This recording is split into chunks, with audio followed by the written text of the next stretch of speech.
মিটছে না জ্বালানি তেলের সংকট। চাহিদার তুলনায় সরবরাহ কম থাকায় পাবনার তেলের পাম্পগুলোতে উপড়ে পড়া ভিড়।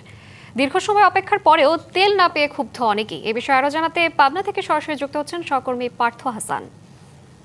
পার্থ, পেট্রোল পাম্পের চিত্র কেমন দেখছেন? গ্রাহক এবং পাম্প মালিকরা কি বলছেন, বিস্তারিত জানাবেন।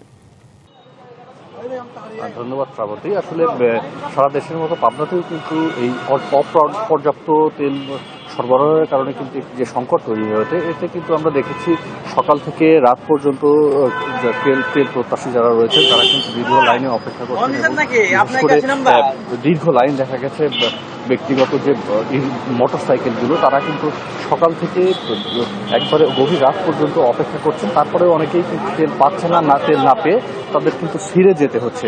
এতে সাধারণ যারা তেল প্রত্যাশী রয়েছে তাদের মধ্যে কিন্তু আমরা ক্ষোভ লক্ষ্য করেছি। তারা বিভিন্ন রকম অভিযোগ করেছে। এছাড়াও আমরা গত দু একদিন দেখেছি যে গভীর রাতে কিন্তু কিছু কিছু পাম্পের বিরুদ্ধে অভিযোগ রয়েছে, তারা গ্রামে অবৈধভাবে তেল বিক্রি, এমন একটি গুরুতর অভিযোগও কিন্তু কেউ কেউ করছেন। তবে আমরা যারা পাম্প মালিক রয়েছে তাদের সাথে কথা বলেছি, তারা কিন্তু এই ধরনের অভিযোগ অস্বীকার করেছেন এবং উল্টো বলছেন যে আসলে বাইকে করে যে একই ব্যক্তি প্রতিদিনই কিন্তু একবার তেল নেওয়ার পরে আবারও এসে লাইনে দাঁড়াচ্ছেন এবং তারাই কিন্তু মূলত এই সংকটগুলো তৈরি করছেন, এরকম অভিযোগও কিন্তু পাম্পের পক্ষ থেকে করা হচ্ছে। এছাড়া পর্যাপ্ত তেলের সরবরাহ না থাকার কারণেই কিন্তু এই ধরনের সংকট তৈরি হয়েছে বলে তারা মনে করছেন। আমরা একটু যারা দেখছেন তাদের সাথে একটু কথা বলার চেষ্টা করবো যে আসলে তারা কি ভাবছেন বা তারা কি মনে করছেন। গ্লিটারের টুইন লেমন ও অ্যান্টিব্যাকটেরিয়াল ফর্মুলা বাসনকে চকচকে জীবাণুমুক্ত করে আমাদের দেয় গ্লিটার গ্যারান্টি। আপনি কখন এসেছেন তেল নিতে? কতক্ষণ সময় লাগছে আসলে এখানে দাঁড়িয়ে আছে? আমি সকাল 6টায় সিরিয়াল দিয়েছি, এখন এই পর্যন্ত এসে পৌঁছেছি, জানি না তেল পাবো কিনা। এটা শুরু করছে 7:30 থেকে, কিন্তু আমরা সিরিয়াল দিয়েছি সকাল 6টায়। এই যে দীর্ঘ সময় দাঁড়িয়ে আছেন, কতটুকু তেল আপনারা পাবেন?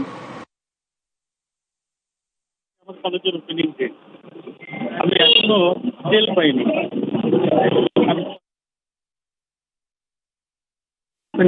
আমার চাকরির জন্য ধন্যবাদ আপনাকে। যেমন শুনছিলেন যে আসলে যারা কাজের প্রয়োজনে তাদের তেলটা আসলে খুবই প্রয়োজন, তারা কিন্তু বিভিন্ন ভোগান্তির সম্মুখীন হচ্ছেন। এছাড়াও একটি গুরুতর অভিযোগ রয়েছে, আসলে বিভিন্ন খোলা বাজারেও কিন্তু 2 থেকে 250 এমনকি 300 টাকা পর্যন্ত কিন্তু প্রতি লিটার তেল বিক্রি হচ্ছে, এমন কিন্তু অভিযোগ আমরা পেয়েছি। এটি ছিল আসলে পাবনা থেকে আমার কাছে সর্বশেষ।